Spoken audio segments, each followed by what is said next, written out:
My boyfriend Steve, an excerpt from Missing Insects. Before we started hitchhiking across Africa, I had already had some adventures of a different kind with Steve. We had stumbled into each other in early 1968, and ignoring warnings from concerned friends, we were soon a campus couple. When his father bought himself a new car, he gave Steve the old one. Steve was very happy, but not as happy as his friends at SUNY Stony Brook, for now they wouldn't have to chauffeur him around anymore. He was constantly on the go and always persuading someone to pick him up here, give him a ride there, just one more trip into the city. But actually, now that he had the car, the problems were just starting. First, he was a terrible driver, and second, he was always misplacing his car. He not only forgot where he had parked it, he couldn't remember what it looked like. Both problems stemmed from his terrible absent-mindedness. He'd start talking to his friends in the car, forget the road, and crash. He got into so many accidents that soon his car was covered with big dents. This was an advantage, however, for it helped him with his second problem, locating his misplaced car. I just look for a car that's the most smashed looking, and that's mine, he'd say. Fortunately, he had not been involved in any serious accidents. Still, I was becoming uneasy.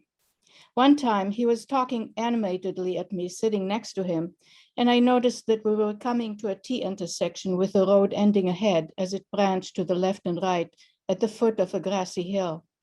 Steve's head was turned towards me, and I wondered what would happen if I didn't say anything. Well, sure enough, he was so engrossed in what he was saying that he didn't notice. He just kept going straight off the road, straight up the hill. He didn't notice until we drove into a tree. Fortunately, the steep ascent had cut our speed to a crawl. After that, I decided not to ride with him anymore.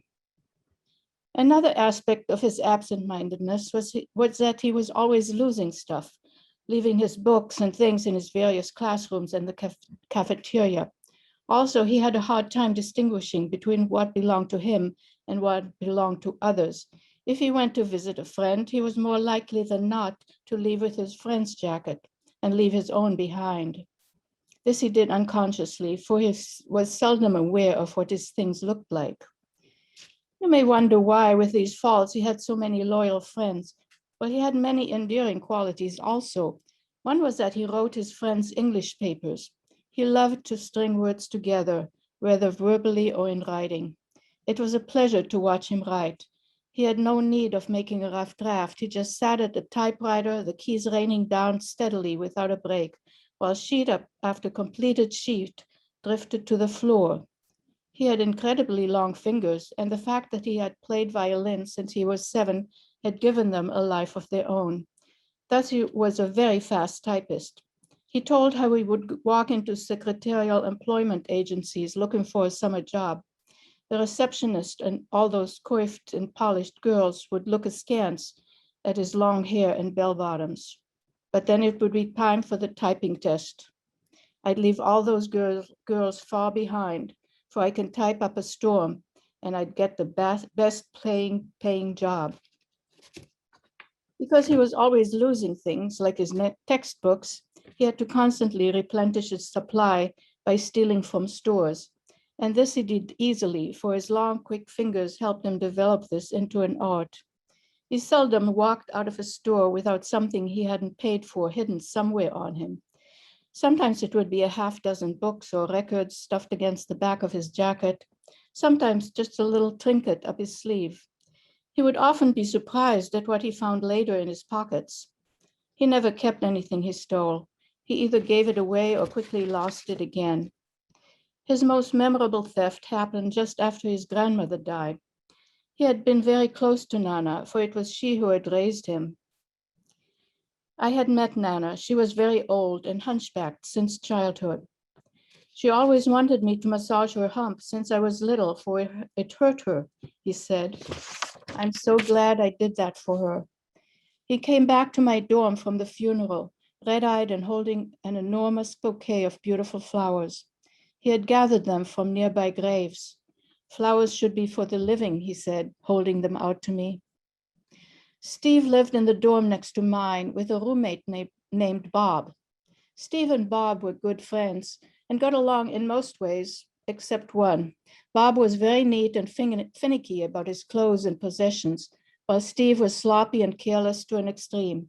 They resolved this discrepancy by dividing their room straight down the middle.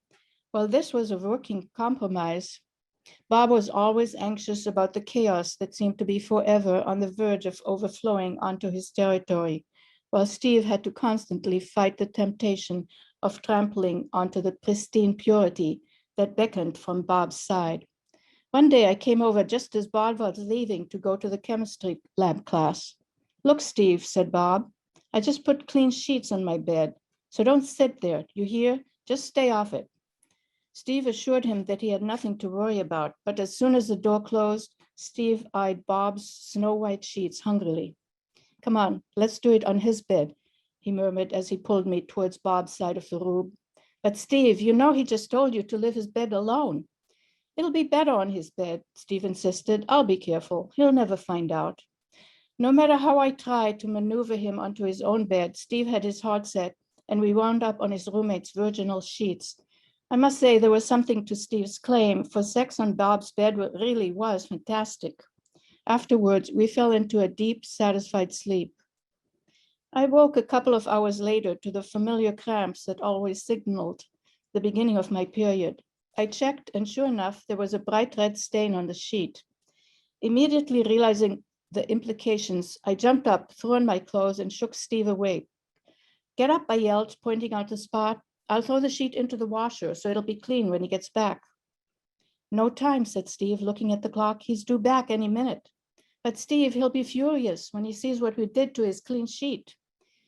Realizing that something had to be done, Steve grabbed a thick black wax pencil from Bob's desk, the kind used to mark laboratory glassware, and with a few wide marks covered the bloody part completely, so that it was now a black spot instead.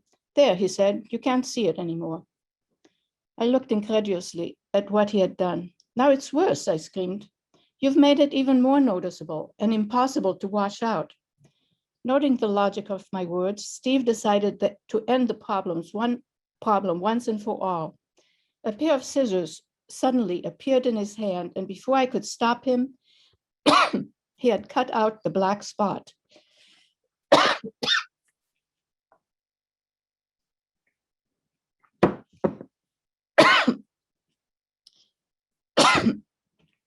I